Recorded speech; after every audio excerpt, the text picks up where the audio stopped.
एक बार की बात है, रामू और शामू नाम के दो मित्र थे। रामू स्वभाव से आलसी और कामचोर था। वो हर वक्त कोई काम करने या मेहनत करने से पीछे हटता था। रामू की माँ अक्सर उसे डांटती रहती। अरे कल मुहे कुछ काम कर ले, कब तक घर पर दिन भर बैठा मुफ्त की रोटियां तोड़ेगा, जब देखो सोता रहता है निकम्मा। अरे माँ क्यों सारा दिन मुझ पर चिल्लाती रहती हो, कर लूंगा काम, अभी तो मेरी सोने और खाने पीने की उम्र है। ये बोल के रामू गुस्से में पैर पटकते हुए घर से बाहर जाने लगा। तभी शामू आ गया और बोला, अरे दोस्त, इतने गुस्से में कहाँ भाग रहे हो, रुको रुको। अरे शंभू, माँ सारा दिन बोलती रहती है काम कर काम कर। काश ऐसा हो मुझे कोई काम ना करना पड़े, बस आराम से बैठकर खाने को मिलता रहे, फिर तो जिंदगी के मजे ही मजे हैं। ये ख्याली पुलाव बनाना छोड़ो और मुझे किसी काम से दूसरे शहर जाना है। तुम भी साथ चलो, इसी बहाने थोड़ा मन भी बहल जाएगा। चल यार शंभू, इसी बहाने माँ की डांट से कुछ देर के लिए बच जाऊंगा। अब दोनों शहर की ओर रवाना हो गए।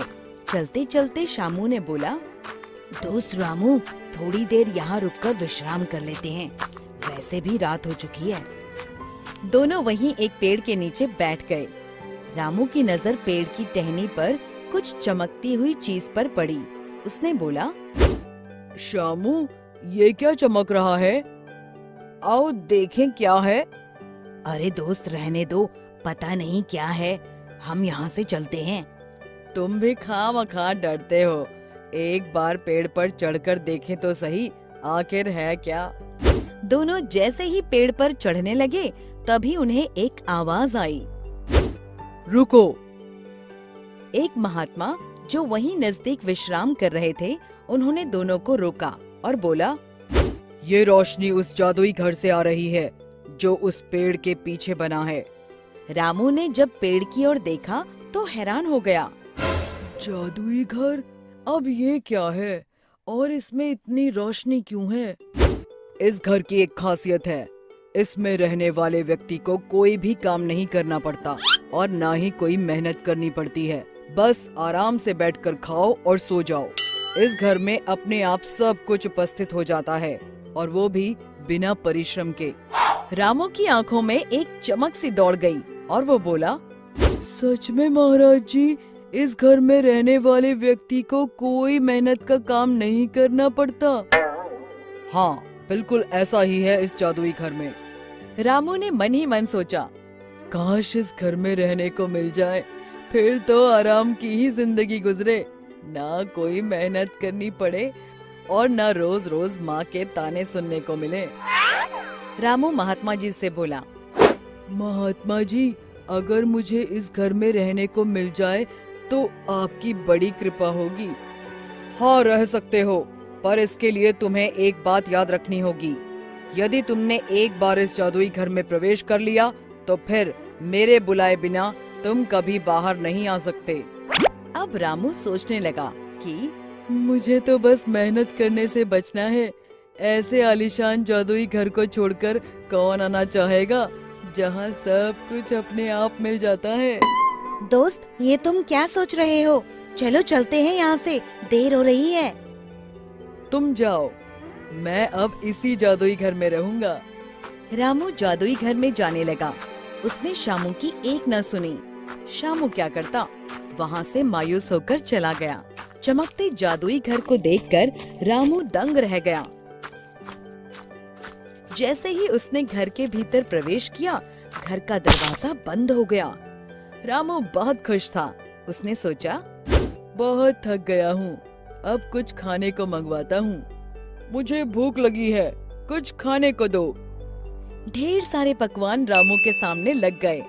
रामू इतने ढेर सारे पकवान देखकर खुशी से चिल्लाया, इतने सारे पकवान और वो भी बैठे बैठे, अब आएगा ना जिंदगी का मजा। भोजन करने के पश्चात रामू ने सोचा, थोड़ी देर सो जाता हूँ, बहुत नींद आ रही है। रामू सो गया। कुछ देर बाद वो सोकर उठा और फिर कुछ खाने के लिए मंगवाने लगा। फिर उसके आगे ढेर सारे पकवान आ गए। कुछ दिनों तक ऐसे ही चलता रहा। रामू जो मांगता जादुई घर में उसे वही खाने को मिल जाता। अब धीरे धीरे रामू ऊबने लगा, क्योंकि उसके पास खाने और सोने के अलावा कुछ करने को था ही नहीं। उसी एक घर में खाओ और सो जाओ। उसको समझ नहीं आ रहा था कि क्या करे, पर ये उसकी खुद की इच्छा थी कि उसे ऐसी जिंदगी मिले जहाँ मेहनत करे बिना सब कुछ मिल जाए। पर कब तक आप बिना हाथ पैर हिलाए, बिना पसीना बहाए, कोई काम किए बिना बैठकर खा सकते हो? रामू जोर जोर से चिल्लाने लगा, महात्मा जी, मुझे इस घर में नहीं रहना, मुझे यहाँ से बाहर जाना है। मैं मेहनत करके कमा कर खा लूंगा, पर यहाँ तो मैं पागल हो जाऊंगा।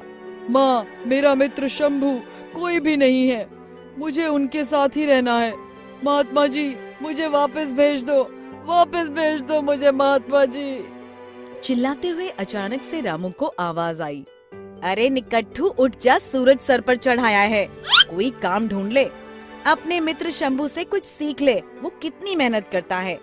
रामू टपक से उठा और घबराया हुआ बोला, माँ तुम, मैं जादुई घर से बाहर आ गया या फिर कोई सपना देख रहा था? रामू को समझ आ गया था कि बिना मेहनत किए जीवन बेकार है। शिक्षा, हमें हमेशा परिश्रम करते रहना चाहिए, क्योंकि परिश्रम का फल सदैव मीठा होता है। दोस्तों, हमें उम्मीद है कि आपको हमारी ये कहानी पसंद आई होगी।